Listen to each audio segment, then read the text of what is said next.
QPR are probably the chief challengers, in my opinion, for the automatic spot along with Blackburn. If Mark Warburton doesn't get manager of the month for January, I'll leave that Star Wars poster behind me because he's been great. It's an understatement.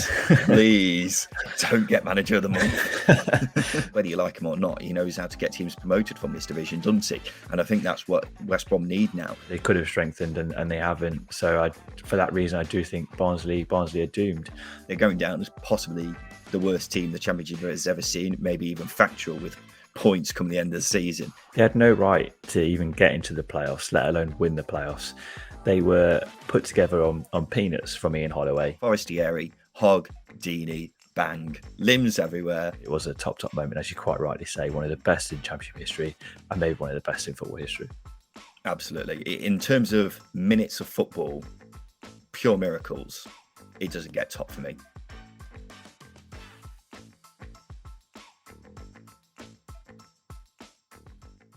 Hello and welcome back to another episode of the Stopwatch. It's the Championship show with a little twist. 5 topics, 2-minute timer, 2 hosts. Ryan, Justin, got that completely the wrong way round from the Second Tier podcast. Let's get right into it. Justin, which signing has impressed you the most from the January transfer window? Yeah, it was a busy old month for quite a few clubs, especially at the top end of the table. So I'm going to go with Nottingham Forest signing Keenan Davis. I wasn't too overawed with it at the start, but seeing him play and knitting together that Forest front line perfectly gives me the indication that he's going to be such a key player for Forest going into the rest of the season. As I say, he's knitted that forward line together. He plays with his back to goal. He's strong. And he brings others into the game. And with the likes of Brennan Johnson supplying him crosses from the right-hand side, he's going to get goals as well. And he's given Lewis Grabban a license to roam around the pitch, which for a player who is very good at finding space in the box and scoring goals, is quite a scary thing to do. And he takes that onus off Grabban as well. He's such a good signing for Forest. I think one that is, as I say, is going to be so important in the second half of the season. Yeah, he has been a battering ram for Forest so far and has looked a really handy signing. He's a handful for any opposition defence that he comes up against. The signing which has impressed me the most is probably following Balogun at Middlesbrough. So far, hasn't pulled up many trees, but in the cameo appearances that he's had so far, I think he's looked really, really sharp.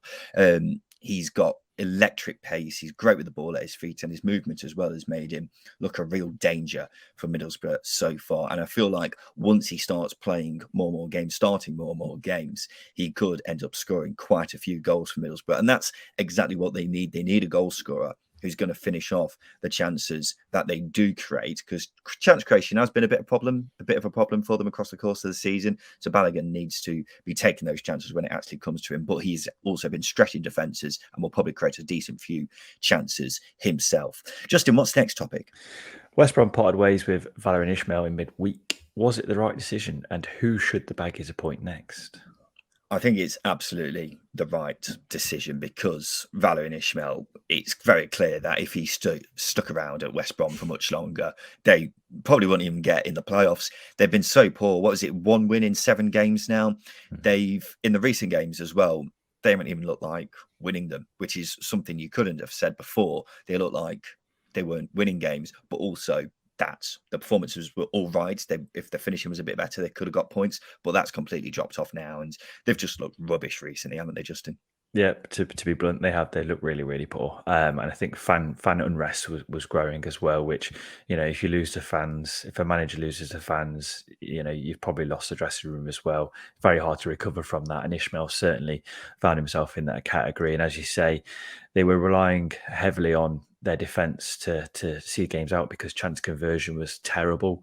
And even the defence is starting to look a bit suspect over the recent weeks, and that's contributed to the form. So it was absolutely the right decision. Who should they go for next? It's an interesting one. There's a lot of names linked. Steve Bruce seems to be the favourite at the moment, and they can't really go wrong with appointing him, can they? I think Steve Bruce is definitely an interesting appointment. It does indeed look like it is going to be him. We've got plenty of experience at Championship level. Wasn't the most popular person at the past couple of clubs he's been at, but whether you like him or not, he knows how to get teams promoted from this division, doesn't he? And I think that's what West Brom need now. There aren't that many names out there, I think, at the moment who I'd be looking at and thinking West Brom need to go and get them. So I think Steve Bruce is the best of the bunch. And amongst that bunch isn't a particularly bad appointment.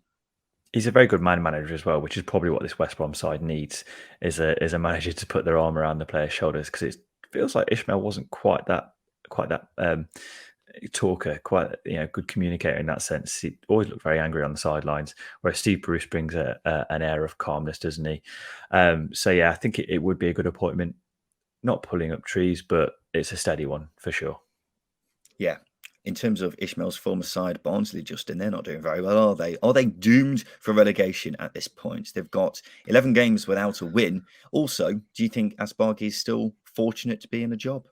I'll answer the second question first. I think he is still fortunate to be in a job, but I do have sympathy for him. I think the squad is very, very weak. They didn't really bring anybody in, just Domingos Quina on transfer deadline day.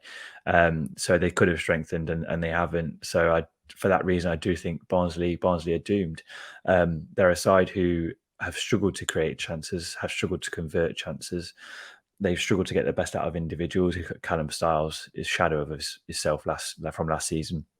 Corley Woodrow, before injury, wasn't quite having the same impact either. So yeah, I think Barnsley are going to go down, but they've got to show a little bit of spirit and a little bit of fight to ensure that they can convince people that they can come back up next season. I think Asbaghi has shown nothing so far to show that he is capable of managing at this level. Barnsley don't look any better than they did under Marcus Sharp. You could argue maybe they've been harder to beat, but at the same time, it's hard to argue they've deserved many points from games. In fact, the Cardiff game in midweek was the first time they won a game on expected goals since October. So it's really difficult to say that they've deserved anything since Asbaghi has actually come in. So I'd say they're definitely doomed for relegation. It's really sad state of affairs that it's come to this point, but they're going down as possibly the worst team the Championship has ever seen, maybe even factual with points coming the end of the season. But they're just really, really poor. Don't look like they're getting out of it anytime soon. And there needs to be massive change on the pitch, but also behind the scenes as well, because that's where a lot of the problems lie. Justin, what's next topic?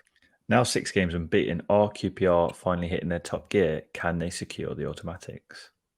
They're definitely in the race for it. If you asked me this time last month, I'd have said no chance. But now you're looking at it and it looks like it could very well be down to Bournemouth, Blackburn and QPR for the final automatic place. Maybe West Brom if they turn it around under Steve Bruce. But yeah, QPR are definitely hitting top gear. Earlier in the season, they were still ticking along, getting results, not playing particularly well, but ticking along nonetheless. Now they're ticking along and playing well in the majority of games as well. So I think once they get Elias Chair back and Seny Dieng as well, they're going to be a really, really tough team to beat and could even extend the unbeaten run they're on and have a really, really good second half of the season. Yeah, the form over the last month has really convinced me that they are capable of hitting that top gear for starters, which is something that they've struggled with throughout the season. They've not really played at their best, but they have started to do that now. And if Mark Warburton doesn't get manager of the month for January, I'll leave that Star Wars poster behind me, because he's been great. It's an understatement. Please don't get manager of the month. But it feels like he's taken QPR to a new level, and they've done it without Elias Chair as well. Chris Willock has been unbelievable. Again, I'll eat that poster if he doesn't get a player of the month, because he's been unbelievable. And strikers are starting to contribute. Lyndon Dykes, Andre Grace came up with a couple of goals. Charlie Austin got the winner against West Brom as well. So yeah, this is a very good QPR side, and they are starting to hit some gear that is continuing towards that trend of automatic. So I'd be surprised if they aren't in the running, because they've been brilliant. Yeah, signing Jeff Hendrick in January as well was a really good signing. So a lot of positives around QPR. It's going to be tough considering Bournemouth have strengthened so much in deadline day, but QPR are probably the chief challengers, in my opinion, for the automatic spot along with Blackburn. Justin, finally, second tier retro, favourite part of the show this. With Derby aiming to pull off the Great Escape, what is the biggest miracle in Championship history? I'm going to go with the Blackpool side from 2009, 2010. I think I mentioned them last week, but now I get to talk about them properly. They had no right to even get into the playoffs, let alone win the playoffs. They were put together on peanuts from Ian Holloway. You look at the likes of Alex Jean-Baptiste, Brett Ormerod, Matt Jokes in goal. This was a side assembled for nothing. Absolutely nothing. I think they only spent a fee on Charlie Adam. Charlie Adam had one of the best individual seasons the Championship has ever seen that season. As I say, they got into the playoffs on the last day of the season. They had to rely on Swansea dropping points. They did that. And then they went behind in both legs against Forest, who were very strong under Billy Davis that season. I think they finished third. They were very good, and they beat them and they overcome them.